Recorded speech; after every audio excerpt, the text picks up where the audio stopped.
Hi అండి, అందరికీ నమస్కారం. ఈరోజు మీకోసం 52 వాడికి 15 పిల్ల పార్ట్ 5. మరి కథలోకి వెళ్తే, రమేష్ వేసిన ఆ మాసిక ఉక్కు గోడల మధ్య ఆ కారు చీకటి బంగ్లాలో లక్ష్మి ఇప్పుడు పూర్తిగా ఏకాకి. పక్కింటి జానకం అదృశ్యమైపోయింది. జాలి చూపించే పని మనిషి ఎల్లమ్మ కనుమరుగైంది. ఇప్పుడున్నది కేవలం రమేష్కి తొత్తుగా పనిచేసే ఆ కొత్త మనిషి కొండయ్య మాత్రమే. రమేష్ కళ్ళల్లో పైశాచిక గెలుపు స్పష్టంగా కనిపిస్తుంది. లక్ష్మీ నోరు మూయించేశానని, ఆమెకిక ఈ ప్రపంచంలో ఎవరు లేరని, తన చేతిలో ఉన్న డైరీని లాగేసుకుంటే ఇక తన నెత్తుడి చరిత్ర ఎవరికి తెలియదని వాడు గట్టిగా నమ్మాడు. వాడి దృష్టిలో లక్ష్మి ఇప్పుడు రెక్కలు విరిగిన ఒక చిన్న పక్షి. కానీ వాడికి తెలియని నిజం ఒకటుంది. ఒక మనిషి దగ్గర ఆశ ఉన్నంత వరకే భయం ఉంటుంది. ఎప్పుడైతే ఆశలన్నీ చచ్చిపోయి కోల్పోవడానికి ఇక ఏం మిగలదో అప్పుడు పుట్టే తెగింపు ఎంతో భయంకరంగా ఉంటుంది. లక్ష్మిలో ఇప్పుడు అదే తెగింపు పుట్టింది. రమేష్ ఆ డైరీని లాక్కోగలడు, కానీ ఆ మెదల్లో ముద్రించకపోయినా ఆ నెత్తుటి అక్షరాలను లాక్కోలేడు. ఆ చీకటి గదిలో ఫోన్ వెలుతురులో తను చదివిన ప్రతి వాక్యం, ఆ తేదీల పేర్లు లక్ష్మి మెదల్లో ఒక పచ్చబొట్టులా నిలిచిపోయాయి. ఆ రోజు సాయంత్రం మధ్యాహ్నం సమయం రమేష్ ఇంట్లో లేడు. కొత్త పనివాడు కొండయ్య పెరట్లోకి వెళ్ళి ఏదో పనిలో ఉన్నాడు. ఇల్లంతా నిశ్శబ్దంగా ఉంది. లక్ష్మి నెమ్మదిగా వంటగదిలోకి అడుగుపెట్టింది. అక్కడ ఎప్పుడో పాతకాలంలో వాడిన ఒక కట్టెల పొయ్యి ఉంది. ఆ పొయ్యి అడుగున పడి ఉన్న బూడిదలోంచి సగం కాలి మిగిలిపోయిన ఒక నల్ల బొగ్గు ముక్కను చేతిలోకి తీసుకుంది. అది కేవలం ఒక బొగ్గు ముక్క కాదు, అది ఇప్పుడు ఆమె చేతిలో ఉన్న ఏకైక ఆయుధం. అది ఆమె కలం, ఆమె గొంతు, ఆ రాక్షస సామ్రాజ్యాన్ని కూల్చే బ్రహ్మాస్త్రం. లక్ష్మీ కళ్ళల్లో ఒక అసాధారణమైన కసి రగిలింది. ఆ డైరీ కాలినా సరే, నా ప్రాణం పోయినా సరే, ఈ ఇంటి గోడలు వాడి పాపాన్ని లోకాన్ని చూపిస్తాయి. ఆ కాగితం వాడి దగ్గర ఉంటే ఏంటి, ఈ ఇల్లంతా నేను ఆ కాగితంగా మారుస్తాను అని మనసులో గట్టిగా నిర్ణయించుకుంది. బొగ్గు ముక్కను తన పరికిణి మడతలో దాచుకొని శబ్దం చేయకుండా ఎవరికంట పడకుండా తన గదిలోకి వెళ్ళింది. లక్ష్మి తన గత్తలుపును లోపలికి లాగి పెట్టుకుంది. ఆ బొగ్గు ముక్కను బయటకు తీసింది. ఆమె చేతులు ఇప్పుడు వణకటం లేదు. ఆ చేతుల్లో ఒక దృఢమైన నిశ్చయం ఉంది. గదిలో ఉన్న ఒక పెద్ద పాత చెక్క బీరువా వెనుక భాగానికి వెళ్ళింది. ఆ బీరువా గోడ కానుకొని ఉంటుంది. ఎవరు దాన్ని పక్కకు జరపరు. లక్ష్మి నెమ్మదిగా ఆ బీరువా వెనుక ఉన్న గోడ మీద బొగ్గుతో రాయటం మొదలుపెట్టింది. ఆమె రాస్తున్న ఒక్కో అక్షరం ఆమె లోపల రగులుతున్న ఆవేశానికి, ఆమె చేస్తున్న పోరాటానికి ప్రతీక. రమేష్ ఒక హంతకుడు. మొదటి భార్య కాంతమ్మను కట్నం కోసం చంపాడు. మెట్ల మీద నుంచి తోసేశాడు. లక్ష్మి కళ్ళల్లో కన్నీళ్లు తిరిగాయి. ఆ కన్నీళ్లు కూడా ఆ బొగ్గు రాతల మీద పడి ఆ అక్షరాలకు మరింత బలాన్ని ఇస్తున్నాయి. ఆ తర్వాత తన మంచం దగ్గరికి వెళ్ళింది. మంచం అడుగున ఉన్న చెక్క బల్లల కింద ఎవరు వంగి చూడని ప్రదేశంలో ఆ బొగ్గుతో మళ్ళీ రాయటం మొదలుపెట్టింది. నా తల్లి సావిత్రమ్మ నన్ను 10 లక్షల రూపాయలకు రమేష్కి అమ్మేసింది. ఇది పెళ్లి కాదు, ఒక నెత్తుటి వ్యాపారం. అక్కడితో ఆగలేదు లక్ష్మి. గదిలో పాతబడిపోయిన క్యాలెండర్లు, దేవుడి పటాల వెనుక, అటక మీద ఉన్న పాత బట్టల సంచుల వెనుక, గది కిటికీ సందుల్లో ఎక్కడెక్కడైతే రమేష్ కళ్ళు వెతకవో, ఎక్కడైతే ఆ ముసలి కొండయ్య చీపురు చేరదో, ఆ చీకటి ప్రదేశాలన్నింటినీ తన మరణ వాంగ్మూలానికి సాక్ష్యాలుగా మార్చేసింది. తను చదివిన తేదీలు, రాధ పేరు, కాంతమ్మ చావు రహస్యం అన్నీ ఆ నల్లటి బొగ్గుతో 10 చోట్ల రాసిపెట్టింది. ఈ గోడల మీద ఆ రాతలు చెరిపేయబడవచ్చు, కానీ కాగితం కాలిన మాటలు కాలవు. తన గొంతు శాశ్వతంగా మూగబోయినా ఎప్పుడో ఒక రోజు ఈ రాతలు బయటపడతాయని, ఆ రాక్షసుడి ఉరితాడికివే బలమైన ఆధారాలు అవుతాయని ఆమె నమ్మింది. చేతులకు అంటిన నల్లటి బొగ్గు మరకను తన చీర కొంగుకు తుడుచుకుంటూ అద్దంలో తన ముఖం చూసుకుంది లక్ష్మి. ఆ ముఖంలో ఇప్పుడు ఏడుస్తున్న పసిపిల్ల లేదు, ఒక యోధురాలు కనిపిస్తుంది. మరో 2 రోజులు గడిచాయి. లక్ష్మి పగటిపూట ఏమీ ఎరగని దాంట్లా ఒక మూగ బానిసలా తల వంచుకొని నటించడం నేర్చుకుంది. రమేష్ ఎదురుగా వస్తే భయంతో వణికినట్టు నటిస్తుంది. ఆమె నటన చూసి రమేష్ మురిసిపోతున్నాడు. తన భయం అనే బ్రహ్మాస్త్రం లక్ష్మిని పూర్తిగా చంపేసిందని వాడు గర్వపడుతున్నాడు. కానీ వాతావరణం ఎందుకో చాలా గంభీరంగా మారింది. కొండయ్య చూపులు లక్ష్మి మీద ఎప్పుడూ ఓ గద్దల నిఘా వేస్తూనే ఉన్నాయి. రమేష్ ఈ 2 రోజులుగా ఇంట్లోనే ఎక్కువ సమయం గడుపుతున్నాడు. ఫోన్లో ఎవరితోనూ రహస్యంగా మాట్లాడుతున్నాడు. వాడి మాటలు లక్ష్మికి స్పష్టంగా వినపడకపోయినా ఏదో పెద్ద కుట్ర జరుగుతుందని ఆమెకు అర్థమవుతుంది. ఏం జరుగుతుంది? నన్ను ఇంట్లో ఇలాగే బానిసలా ఉంచుతాడా, లేక కాంతమ్మలాగే నన్ను కూడా చంపేసి గుట్టు చప్పుడు కాకుండా పాతేస్తాడా అన్న ఆలోచనలు ఆమెను ప్రతిక్షణం వేధిస్తున్నాయి. కానీ తన రాతలు ఎక్కడ తన తర్వాత లోకానికి నిజం చెబుతాయో అన్న ఒక చిన్న భరోసా ఆమెను బతికిస్తుంది. ఆ రోజు రాత్రి ఎప్పట్లాగే చీకటి ఆ బంగ్లాను కబళించింది. సమయం 9 గంటలు అవుతుంది. బయట ఒక కారు వచ్చి ఆగిన శబ్దం వినిపించింది. అది రమేష్ జీపు శబ్దం కాదు. ఎవరో కొత్త వాళ్ళు వచ్చారు. లక్ష్మి గుండె వేగంగా కొట్టుకోవడం మొదలైంది. హాల్లోకి వెళ్లే ధైర్యం లేక తన గత్తలుపు చాటున నిలబడి సందులోంచి బయటకు చూసింది. గేటు తీసుకుని 2 వ్యక్తులు లోపలికి వచ్చారు. అందులో ఒకడు రమేష్ కాగా మరొకడు ఒక అపరిచిత వ్యక్తి. ఆ కొత్త వ్యక్తిని చూడగానే లక్ష్మి వెన్నులో చలి పుట్టింది. అతనికి సుమారు 40 ఏళ్ళు ఉంటాయి. పట్నం నుంచి వచ్చినట్లుగా వాడి వేషధారణ ఉంది. ముదురు రంగు చొక్కా, మెల్ల లావుపాటి చైను, కళ్ళల్లో ఒక రకమైన జిత్తుల మారితనం ఉన్నాయి. వాడి నడకలు చూపులో ఒక వ్యాపార లక్షణాలు స్పష్టంగా కనిపిస్తున్నాయి. కానీ వాడు చేసేది మామూలు వ్యాపారం కాదని వాడి కరుకు చూపులు చెబుతున్నాయి. వాడు ఒక మనిషిని కాదు, ఒక మాంసం ముద్దను చూసే రకానికి చెందినవాడు. వాళ్ళిద్దరు హాల్లోని సోఫాలో కూర్చున్నారు. రమేష్ తన మందు సీసా తీసి ఇద్దరికీ పోసాడు. ఏంటి రమేష్, అర్జెంట్ పని అని కబురు పెట్టావు? సరుకు ఎక్కడుంది? ఆ పట్నం మనిషి అడిగాడు. వాడి గొంతు కరుగ్గా ఎంతో అసహ్యంగా ఉంది. సరుకు అన్న పదం వినగానే లక్ష్మికి వణుకు పుట్టింది. తన గురించి మాట్లాడుకుంటున్నారా? రమేష్ నవ్వుతూ లక్ష్మి ఉన్న గదివైపు చూశాడు. ఏంటే అక్కడ దాక్కుంటావు? ఇలారా బయటికి అని గర్జించాడు. లక్ష్మి కాళ్ళు వణుకుతున్నాయి. కానీ వెళ్లకుండా ఉండలేని పరిస్థితి. నెమ్మదిగా అడుగులు వేసుకుంటూ నేలచూపులు చూస్తూ హాల్లోకి వచ్చి ఒక మూల నిలబడింది. ఆ పట్నం మనిషి చూపులు ఒక్కసారిగా లక్ష్మి మీద పడ్డాయి. ఆ చూపులు ఒక పాము తన ఎరను చూసినట్టుగా ఉన్నాయి. వాడి కళ్ళు ఆ ముఖం మీద నుంచి ఆమె శరీరం అంతటా పైనుంచి కింద వరకు ఓ క్రూరమైన పరిశీలన చేశాయి. ఆ చూపులకు లక్ష్మికి తన బట్టలన్నీ విప్పేసి నడి బజార్లో నిలబెట్టినంత అసహ్యంగా, అవమానంగా అనిపించింది. చేతులతో తన పరికిని గట్టిగా పట్టుకొని భయంతో ముడుచుకుపోయింది. గదిలో ఒక భయంకరమైన నిశ్శబ్దం. ఆ పట్నం వాడి కళ్ళల్లో మొదట ఒక మెరుపు కనిపించిన ఆ వెంటనే ఏదో అసంతృప్తి ఛాయలు అలుముకున్నాయి. వాడు తన చేతిలో ఉన్న మందు గ్లాసును టేబుల్ మీద పెట్టి రమేష్ వైపు తిరిగాడు. ఏంటి రమేష్ ఇది? ఆ పట్నం మనిషి గొంతులో అసహనం స్పష్టంగా వినిపిస్తుంది. 15 ఏళ్ల పిల్లలా ఉంది. ఇది మరీ చిన్నపిల్ల బాయ్. లేత వయసు కాబట్టి కాస్త గిరాకీ బాగానే ఉంటుంది, కానీ దీనివల్ల ఎక్కువ సమస్యలు వస్తాయి. ఈ మధ్య పట్నంలో పోలీసులు నిఘా ఎక్కువైంది. ఇలాంటి మైనర్ పిల్లల్ని అక్కడ వ్యాపారంలో పెడితే ఎక్కడైనా దొరికిపోతే మన మెడకి ఉరితాడు పడుతుంది. నాకు రిస్క్ చేయటం ఇష్టం లేదు. దీంతో కష్టం, వదిలేయి. ఆ మాటలు వినగానే లక్ష్మి ప్రాణం పోయినంత పనైంది. ఆ పట్నం వాడు మాట్లాడుతున్న వ్యాపారం ఏంటో, తన్ని ఎక్కడికి తీసుకువెళ్లాలని చూస్తున్నాడో ఆమెకు పసి మనసుకు పూర్తిగా అర్థం కాకపోయినా అది చావు కంటే భయంకరమైన నరకం అని మాత్రం స్పష్టంగా అర్థమైంది. వాళ్ళు తన్ని ఏదో వస్తువులా, ఒక జంతువులా బేరమాడుతున్నారు. వదిలేయ్ అన్నవాడి మాట వినగానే లక్ష్మి మనసులో చిన్న ఆశ పుట్టింది. వీడు వద్దంటే బహుశా రమేష్ తనను ఈ ఇంట్లోనే వదిలేస్తాడేమో. కనీసం ఆ పట్నం నరకం నుంచి తప్పుకోవచ్చు కదా అని అనుకుంది.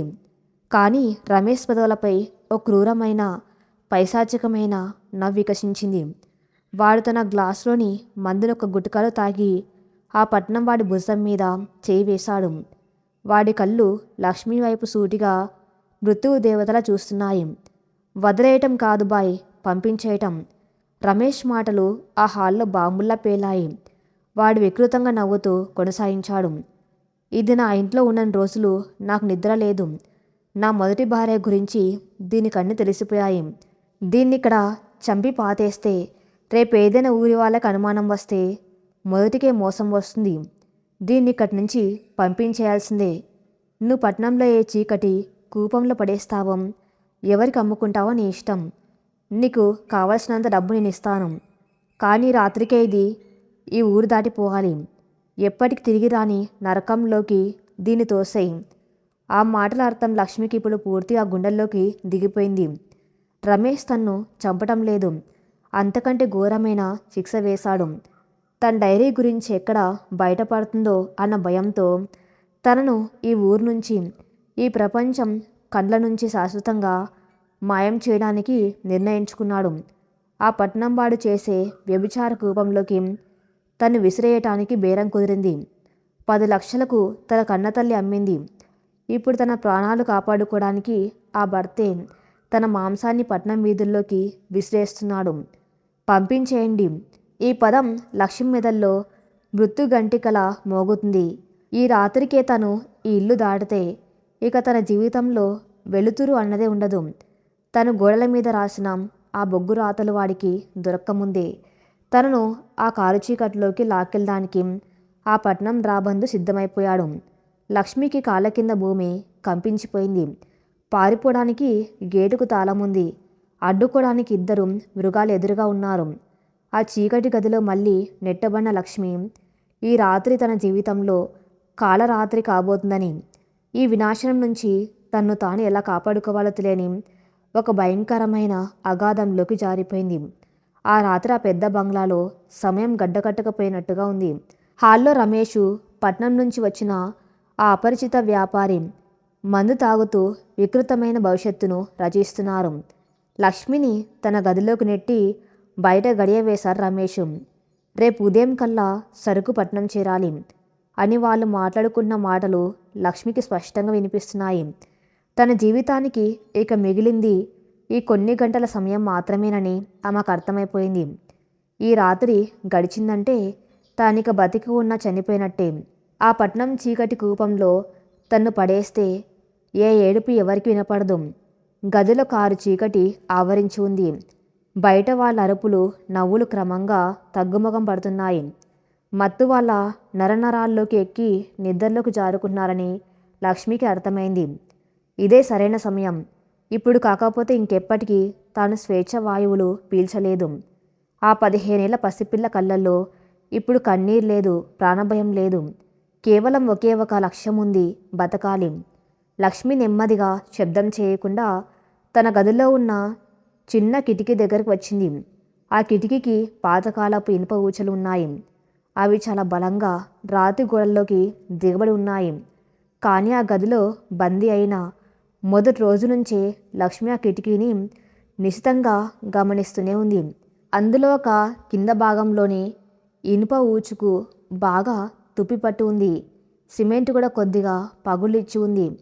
గత 4 రోజులుగా, అవును, రమేష్ కళ్ళు కప్పి ఇంట్లో అందరూ నిద్రపోయిన ప్రతి అర్ధరాత్రి లక్ష్మి ఆ కిటికీకి దగ్గరే తన పోరాటం కొనసాగించింది.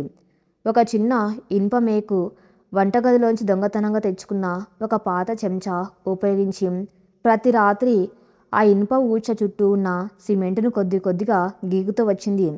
శబ్దం వస్తే ఎక్కడ దొరికిపోతుందనని భయపడుతూనే గంటల తరబడి చెమటోడుస్తూ ఆ ఊచను వదులు చేయడానికి ప్రయత్నించింది. రాపిడి వల్ల ఆమె లేత వేళ్ళు ఎన్నోసార్లు తెగి రక్తం కారింది. ఆ రక్తాన్ని తన చీర కొంగుతో తుడుచుకుంటూనే తన స్వేచ్ఛ కోసం ఒక నిశ్శబ్ద యుద్ధం చేసింది. ఈ రోజు రాత్రి ఆ 4 రోజుల కష్టం ఫలితాన్ని ఇవ్వాల్సిన సమయం ఆసన్నమైంది. లక్ష్మి తన 2 చేతులతో ఆ తుప్పు పట్టిన ఇనుప ఊచను గట్టిగా పట్టుకుంది. తన దేహంలోని శక్తినంతా కూడదీసుకొని కాళ్లతో గోడను బలంగా ఆదింపెట్టి ఆ ఊచను తన వైపు లాగింది. క్రాక్! 4 రోజులుగా వదులుతూ వచ్చిన ఆ సిమెంటు పెచ్చులు ఒక్కసారిగా ఊడిపోయాయి. లక్ష్మి చేతిలో ఉన్న ఆ ఇనుప ఊచ కింద భాగం పూర్తిగా బయటకు వచ్చేసింది. ఆమె గుండె ఆనందంతో, ఉత్కంఠంతో వేగంగా కొట్టుకుంది. పై భాగాన్ని కూడా కొద్దిగా వంచి మనిషి పట్టేంత సందును తయారు చేసింది. అదొక సన్నటి దారి.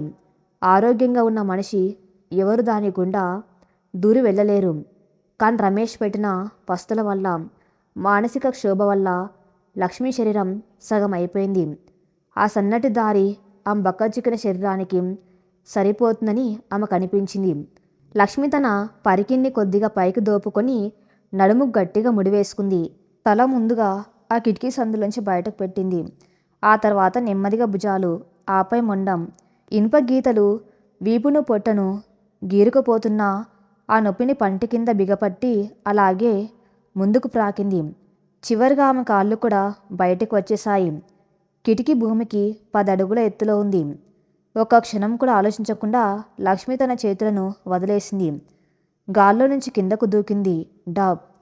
2 కాళ్ళు బలంగా నేలకు తగిలాయి. ఆ కుదుపుకు ఆమె చీలమండల నరాలు చిట్లిపోయినంత నొప్పొచ్చింది. కానీ నోటి నుంచి ఒక్క చిన్న మూలుగు కూడా బయటకు రానివ్వలేదు లక్ష్మి. చేతులతో నేలను ఆసరగా చేసుకుని వెంటనే లేచి నిలబడింది. చుట్టూ భయంకరమైన కారు చీకటి. ఆకాశంలో చుక్కలు కూడా కనబడినంత దట్టమైన మబ్బులు కమ్ముకొని ఉన్నాయి. బంగళా వెనక ఉన్న పెరటి గోడ ఎత్తుగా ఉంది. కానీ ఒక మూల ఉన్న పాత చింత చెట్టు కొమ్మల గోడను ఆనుకొని ఉన్నాయి. లక్ష్మీ కోతుల ఆ చెట్టు ఎక్కి ప్రహారీ గోడ దూకి బయటపడింది. ఆ క్షణంలో ఆ చల్లటి గాలి ఆ ముఖాన్ని తాకినప్పుడు 15 ఏళ్ల ఆ పసిపిల్లకు అదొక కొత్త జన్మలా అనిపించింది. 4 రోజుల నరకానికి, ఆ ఉక్కు గోడల చెరసాలకు, ఆ మెట్టకేలకు బద్దకొట్టి బయటపడింది. కానీ అసలైన పోరాటం ఇప్పుడే మొదలైందని ఆమెకు తెలుసు. బయట రోడ్డు మీద అడుగుపెట్టిన లక్ష్మికి ఎటు వెళ్ళాలో తెలియదు. ఆమె ఈ ఊరికి కొత్త. పెళ్ళే వచ్చిన రోజు కారులో రావటం తప్ప ఆ ఇంటి గుమ్మం దాటి ఆమె ఏనాడు బయట ప్రపంచాన్ని చూడలేదు. ఊరి రోడ్లు, పొలాలు, ఎటు వెళ్తే ఏ ఊరు వస్తుందో ఆమె కనీస అవగాహన లేదు. కానీ ఆ బుర్రలో ఉన్నది ఒకటే: ఆగకూడదు, పరిగెత్తాలి. లక్ష్మి వెనక్కి తిరిగి చూడకుండా పరిగెత్తడం మొదలుపెట్టింది. ఆమె కాళ్లకు చెప్పులు లేవు. పల్లెటూరి మట్టి రోడ్ల మీద ఉన్న రాళ్ళు, ముళ్ళు ఆమె లేత పాదాలను చీల్చుకుంటూ పోతున్నాయి. చీకట్లో దారి కనపడక ఎన్నోసార్లు కాలికి రాయి తగిలి కింద పడింది. మోకాళ్ళు గీసుకపోయి రక్తం కారుతుంది. అయినా వెంటనే లేచి చీరను సరిచేసుకుని మళ్ళీ పరుగు అందుకుంది. చుట్టూ ఉన్న చెట్లు చీకల రాక్షసుల్లా కనిపిస్తున్నాయి. గాలికి ఆకులు చేసే శబ్దం ఎవరు తన్ను వెంబడిస్తున్నారన్న భ్రాంతిని కలిగిస్తుంది. ఊరి పెళ్లి మేర దాటి పంట పొలాల మధ్య ఉన్న చిన్న మట్టి బాటలో ఆమె పరుగు కొనసాగుతుంది. ఆమె శ్వాస కొలిమిలా తిత్తులు ఊరుతుంది. గుండె చప్పుడు ఆమె చెవుల్లోనే డప్పులు మోగిస్తుంది. నన్ను ఎవరు కాపాడలేరు. మా అమ్మ నన్ను అమ్మింది. పక్కింటి జానకమ్మ మాయమైంది. నేను పోలీసుల దగ్గరకు వెళ్ళాలి, లేదా ఈ ఊరు దాటి ఎవరికి తెలియని ప్రపంచంలోకి వెళ్ళిపోవాలి. అంత నా మనసుకు తానే ధైర్యం చెప్పుకుంటూ ఉన్మాదిలా పరిగెత్తింది లక్ష్మి. అలా విరామం లేకుండా పరిగెత్తిన సుమారు 15 గంటకి లక్ష్మికి వెనక నుంచి అకస్మాత్తుగా కుక్కలు మొరుగుతున్న శబ్దం, మనుషుల అరుపులు వినిపించాయి. ఆమె గుండె ఒక్కసారిగా ఆగిపోయినంత పనైంది. పరుగు ఆపి భయంతో వెనక్కి తిరిగి చూసింది. దూరంగా, బహుశా 1/2 కిలోమీటర్ దూరంలో కారు చీకటిని చీల్చుకుంటూ పెద్ద పెద్ద టార్చ్ లైట్లు వెలుతుర్లు అటు ఇటు కదులుతూ కనిపిస్తున్నాయి. దొంగముండ ఎటుపోతుందో వెతకండ్రా, పక్కింటి గోడ దూకిన ఆనవాళ్లు ఉన్నాయి. పొలాల వైపే వెళ్ళి ఉంటుంది. దొరికితే అక్కడే కాలి రగ్గొట్టి ఈడ్చుకరండి. అది రమేష్ గొంతు. ఆ రాక్షసుడి గర్జన రాతి నిశ్శబ్దాన్ని బద్దలు కొడుతూ గాల్లో తేలి లక్ష్మి చెవులను తాకింది. రమేష్కి విషం తెలిసిపోయింది. తను పారిపోయిన విషం గమనించి వాడి మనసులను వెంటబెట్టుకొని వేట కుక్కల్లా తన కోసం వస్తున్నాడు. లక్ష్మికి కాళ్ళ కింద భూమి కంపించినట్టు అనిపించింది. వాళ్ళ చేతిలో లైట్లు ఉన్నాయి. పైగా వాళ్లకు ఈ పొలాలు దారులు అన్ని కొట్టిన పిండి. తాను ఎటు వెళ్ళినా వాళ్ళ కంటపడ్డం ఖాయం. ఒకవేళ వాళ్ళ చేతికి చిక్కితే పట్నం వెళ్ళం కూడా ఉండదు. తన్ను అక్కడికక్కడే ముక్కలుగా నరికేసి ఈ పొలాల్లోనే పాతి పెడతారని ఆమెకు స్పష్టంగా అర్థమైంది. ప్రాణభయం ఆమె శరీరంలో అడ్రినాలియన్ పెంచింది. లక్ష్మి మళ్ళీ పరుగు అందుకుంది. కానీ ఈసారి ఆమె అడుగులు తడబడుతున్నాయి. పాదాల నుంచి కారుతున్న రక్తం వల్ల మట్టిలో అడుగులు జారుతున్నాయి. టార్చ్ లైట్ల వెలుతురు క్రమంగా దగ్గరవుతున్నాయి. వాళ్ళ అరుపులు స్పష్టంగా వినపడుతున్నాయి. వాళ్ళు విడిపోయి చుట్టుముట్టే ప్రయత్నం చేస్తున్నారని ఆమెకు అర్థమైంది. రోడ్డు మీద పరిగెడితే వాళ్ళ లైట్ల వెలుతురులో ఖచ్చితంగా దొరికిపోతారని భావించిన లక్ష్మి రోడ్డు పక్కన ఉన్న పొలాల గట్టు కిందకి దూకింది. అక్కడ దట్టంగా పెరిగిన ముళ్ళ పొదలు, తుప్పలు ఉన్నాయి. ఒక పెద్ద ముళ్ళ పొద వెనుక దాక్కునే ప్రయత్నం చేసింది. ముళ్ళు ఆ ముఖాన్ని, చేతులను దారుణంగా గీసుకుపోతున్నా చప్పుడు చేయకుండా తన శరీరాన్ని వీలైనంత చిన్నగా ముడుచుకొని ఆ తుప్పుల మధ్య నేల మీద పడుకుంది. లైట్ల వెలుతురు అప్పుడే ఆమె దాక్కున్న గట్టు మీద పడింది.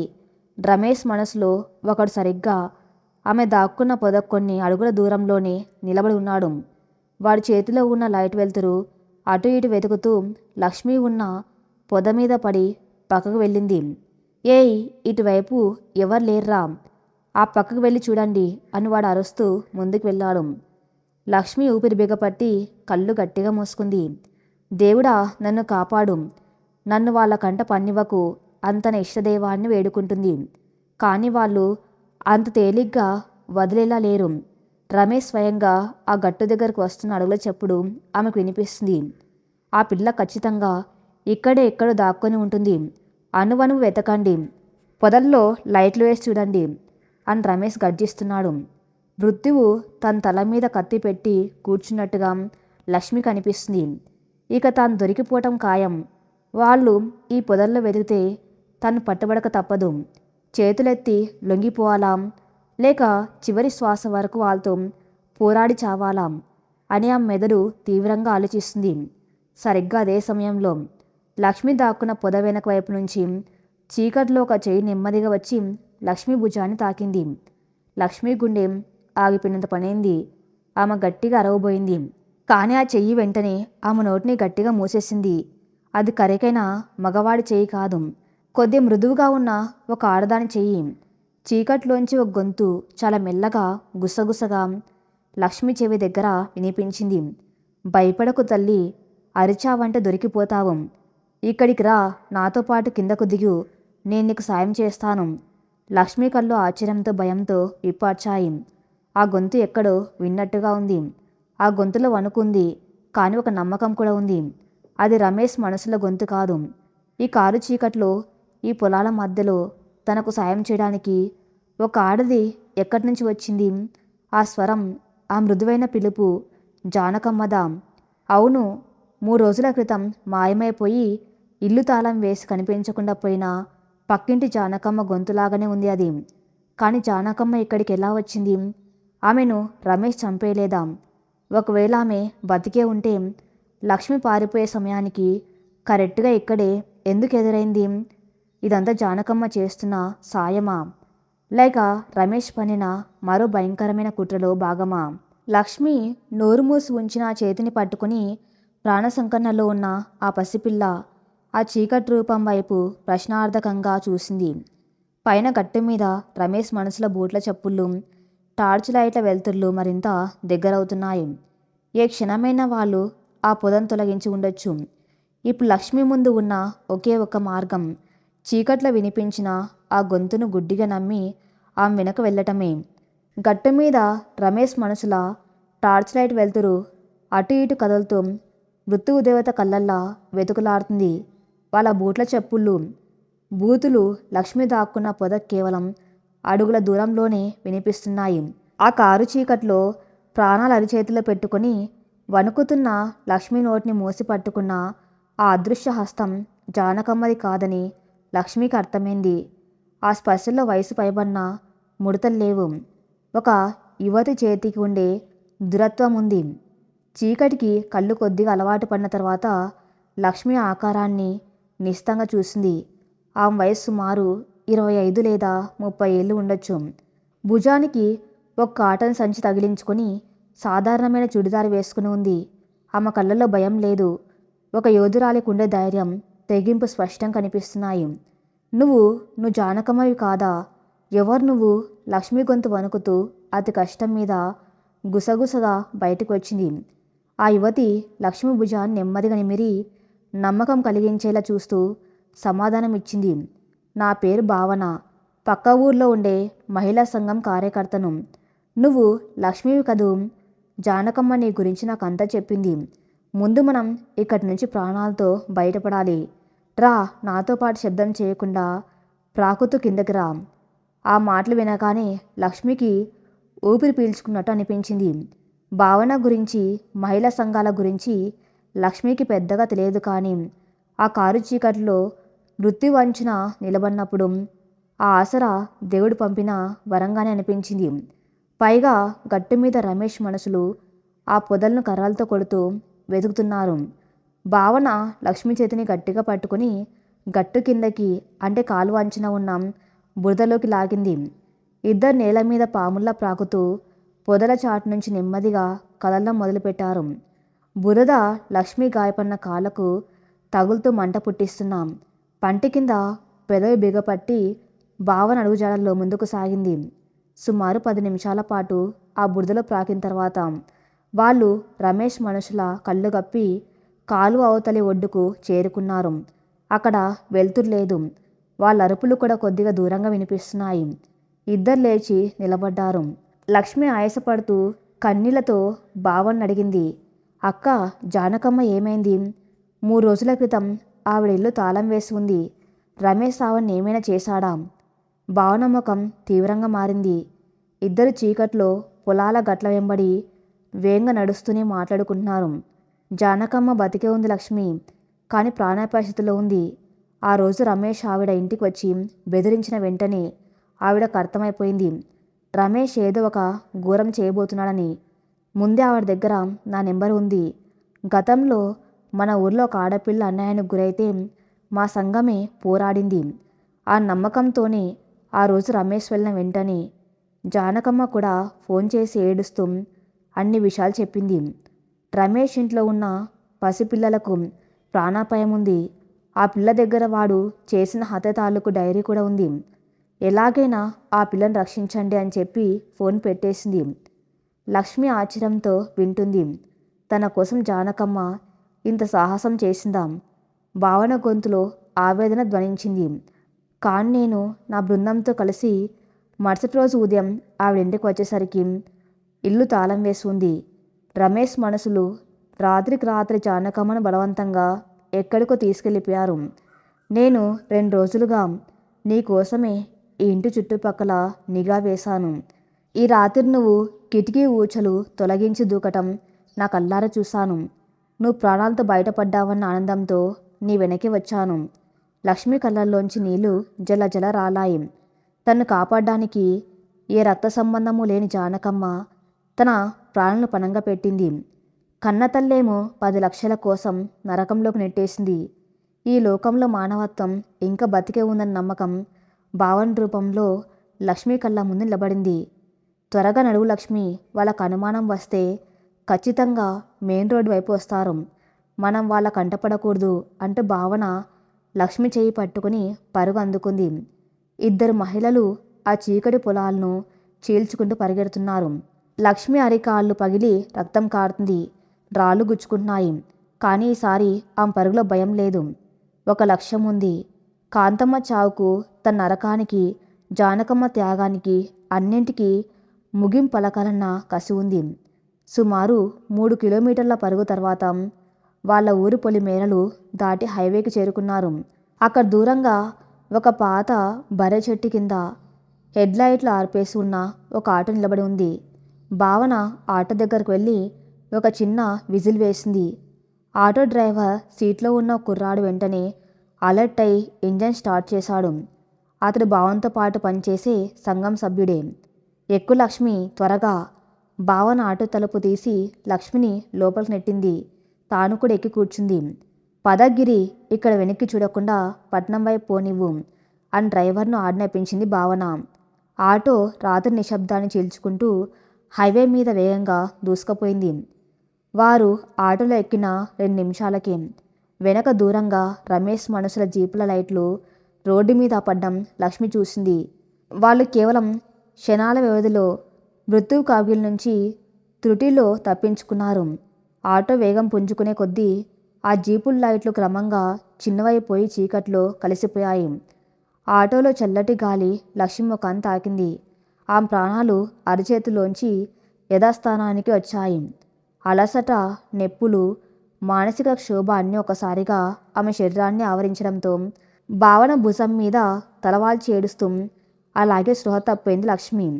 లక్ష్మికి మెలకు వచ్చేసరికి ఆటో వేగం తగ్గింది. కళ్ళు తెరిచి చూసింది. బయట వెళ్తూ రావటం మొదలైంది. తెల్లవారుజామున 5 గంటలు అవుతుంది.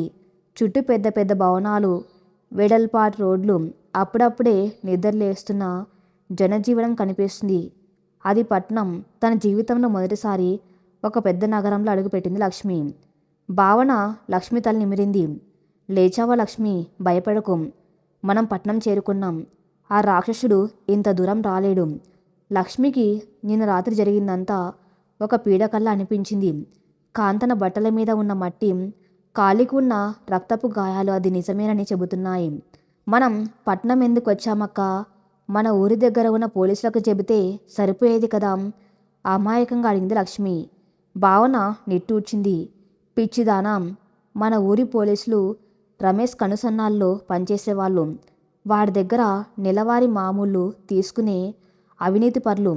జానకమ్మ అదృశ్యం గురించి నేనే స్వయంగా నిన్న ఉదయం మన లోకల్ పోలీస్ స్టేషన్లో కంప్లైంట్ ఇవ్వడానికి వెళ్ళాను. వాళ్ళు కనీసం నా మాట వినలేదు. ఆవిడెక్కడైనా చుట్టాలింటికి వెళ్ళి ఉంటుందిలే అని నన్ను బయటికి పంపించేశారు. అక్కడ నువ్వు రమేష్ మీద ఫిర్యాదు చేస్తే వాళ్ళు ఆ కంప్లైంట్ తీసుకోకపోగా తిరిగి నిన్ను వాడి చేతికి అప్పగిస్తారు. అందుకే మనం పట్నం వచ్చాం. ఇక్కడి పెద్ద ఆఫీసర్లు వాడి మాట వినరు. ఇక్కడ మనం ఎఫ్ఐఆర్ నమోదు చేస్తే వారు తప్పించుకోవడం అసాధ్యం. ఆ మాటలు లక్ష్మికి కొంత ధైర్యాన్నిచ్చాయి. నీ దగ్గర ఆ డైరీ ఉందా లక్ష్మి? ఆ సాక్ష్యం చూపిస్తే వాణ్ణి ఉరి తీయించడం ఖాయం అని అడిగింది భావన. లక్ష్మి కళ్ళు కిందకు వాలిపోయాయి. లేదు అక్క, వాడు దాన్ని నా దగ్గర నుంచి లాగేసుకున్నాడు. నన్ను అడ్డు పెట్టుకుని నా తల్లి సావిత్రమ్మను కూడా జైలుకు పంపుతానని బెదిరించాడు. లక్ష్మి గొంతు వణికింది. కానీ ఆమె కళ్ళల్లో వెంటనే ఒక కసి మెరిసింది. ఆ డైరీ నా చేతిలో లేకపోయినా అందులో ఉన్న ప్రతి అక్షరం నా మెదల్లో ముద్రించకపోయిందక్క. కాంతమ్మను ఎలా చంపాడో, ఆ రాత్రి ఏం జరిగిందో, నా తల్లి నన్ను ఎలా అమ్మిందో అన్నీ నాకు గుర్తున్నాయి. ఆ కాగితం వాడి దగ్గరున్న నా గొంతులో ప్రాణం ఉన్నంత వరకు ఈ వాస్తవాన్ని నేను ఎలుగెత్తి చాటుతాను. భావన ఆశ్చర్యంగా గర్వంగా లక్ష్మి వైపు చూసింది. 15 ఏళ్ళ ఆ పసిపిల్లలో అగ్నిపర్వతం లాంటి ఆవేశం రగులుతుంది. నువ్వు నిజంగా ధైర్యవంతురాలు లక్ష్మి. నీ వాంగ్మూలమే వాడి పాలిట ఉరితాడవుతుంది. పదం, మనం నేరుగా పోలీస్ స్టేషన్కి వెళ్దాం అంది భావన. సమయం ఉదయం 8 గంటలు అవుతుంది. ఆటో పట్నంలోని ఒక పెద్ద పోలీస్ స్టేషన్ ముందు ఆగింది. అది సిటీ క్రైమ్ బ్రాంచ్కు సంబంధించిన ఒక ప్రధాన పోలీస్ స్టేషన్. దాని నిర్మాణం, అక్కడ ఉన్న పోలీసుల హడావిడి చూస్తూ ఉంటే లక్ష్మికి కొద్దిగా భయం వేసింది. కానీ భావనామ చేయి పట్టుకుని నమ్మకంగా లోపలికి తీసుకువెళ్ళింది. లోపల ఒక పెద్ద గదిలో ఎత్తైన కుర్చీలో కూర్చుని ఉన్నాడు సర్కిల్ ఇన్స్పెక్టర్. అతడికి సుమారు 50 ఏళ్ళు ఉంటాయి. మీసాలు మెలేసి కళ్ళద్దాలు పెట్టుకుని ముఖంలో ఒక రకమైన విసుగుతో ఫైళ్లు చూస్తున్నాడు. భావన నేరుగా ఆయన టేబుల్ దగ్గరకు వెళ్ళింది. నమస్కారం సార్, నా పేరు భావన, మహిళా సంఘం నుంచి వచ్చాను. ఈ అమ్మాయి పేరు లక్ష్మి. ఒక భయంకరమైన హత్య, బాల్య వివాహం, హ్యూమన్ ట్రాఫిక్ గురించి ఎఫ్ఐఆర్ నమోదు చేయడానికి వచ్చాం. ఇన్స్పెక్టర్ తలెత్తి వాళ్ళ వైపు చూశాడు. లక్ష్మి పరిస్థితి చూసి అతనికి అర్థమైంది. ఆమె ఏదో పెద్ద ప్రమాదం నుంచి తప్పించుకుని వచ్చిందని. ఏమైందమ్మా, వివరంగా చెప్పండి, ఎవరతను, ఏ ఊరి మీది అని కొద్దిగా సానుభూతిగానే అడిగాడు ఇన్స్పెక్టర్. భావన లక్ష్మి వైపు చూసి ధైర్యం చెప్పింది. చెప్పు లక్ష్మి, భయపడకుండా జరిగిందంతా సార్కు చెప్పు. లక్ష్మి గొంతు సవరించుకుంది. తన భయాన్ని దిగమింకొని ఆ చీకటి గదిలో తను చదివిన డైరీ అక్షరాలు మనసులో తలుచుకుంది. నా వయసు 15 ఏళ్ళు. మా అమ్మ అప్పుల కోసం నన్ను 10 లక్షల రూపాయలకు ఒక ముసలివాడికి అమ్మేసింది. వాడు నన్ను పెళ్లి చేసుకుని ఇంట్లో బానిసలా బంధించాడు. అంతేకాసా, వాడు ఒక హంతకుడు. వాడి మొదటి భార్య కాంతమ్మను మెట్ల మీద నుంచి తోసేసి దారుణంగా చంపేశాడు. వాడి పేరు రాసుకున్న డైరీని నేను నా కళ్ళారా చూశాను సార్. దయచేసి వాడిని అరెస్ట్ చేయండి సార్. ఇన్స్పెక్టర్ చాలా ఆసక్తిగా వింటున్నాడు. ఆయన చేతిలో ఉన్న పెన్ను కాగితం మీద వివరాలు రాస్తుంది. చాలా ఘోరమే జరిగిందమ్మా. మైనర్ పిల్లని కొనుక్కోవటం, పైగా మర్డర్ చేయటం. వాడికి ఖచ్చితంగా యావజ్జీవ శిక్ష పడుతుంది. ఇంతకీ ఆ కిరాతకుడి పేరేంటి? మీ దేవుగురు అని గంభీరంగా అడిగాడు. లక్ష్మి ధైర్యంగా గట్టిగా పేరు చెప్పింది. వాడి పేరు రమేష్ సార్. పక్క జిల్లాలోని వెంకటాపురం రమేష్ అన్న పదం లక్ష్మి నోటి నుంచి బయటకు రాగానే ఇన్స్పెక్టర్ కాగితం మీద రాస్తున్న పెన్ను ఒకసారిగా ఆగిపోయింది. గదిలో వాతావరణం అకస్మాత్తుగా స్తంభించిపోయింది. ఆయన తల ఎత్తి లక్ష్మి వైపు చూశాడు. అప్పటి వరకు ఆయన కళ్ళల్లో ఉన్న సానుభూతి, చట్టం పట్ల ఉన్న శ్రద్ధ అన్నీ సెకండ్ల వ్యవధిలో మాయమైపోయాయి. ఆయన ముఖం కత్తితో కోసినట్టుగా మారిపోయింది. కనుబొమ్మలు ముడిపడ్డాయి. ఆ చూపులో ఒక తెలియని లెక్క, ఒక స్వార్థం, ఒక భయం కూడా కలగలిసి ఉన్నాయి. ఆయన మెల్లగా పెన్ను కింద పెట్టి తన కుర్చీలో వెనక్కి ఆనుకున్నాడు. భావన ఈ మార్పును గమనించింది. ఆమెకేదో తప్పు జరుగుతుందన్న అనుమానం వచ్చింది. సా కంప్లైంట్ రాసుకుంటారా అని అడిగింది. ఇన్స్పెక్టర్ వాళ్ళ కళ్ళలోకి నేరుగా చూడకుండా టేబుల్ మీద ఉన్న తన మొబైల్ ఫోన్ను చేతిలోకి తీసుకున్నాడు.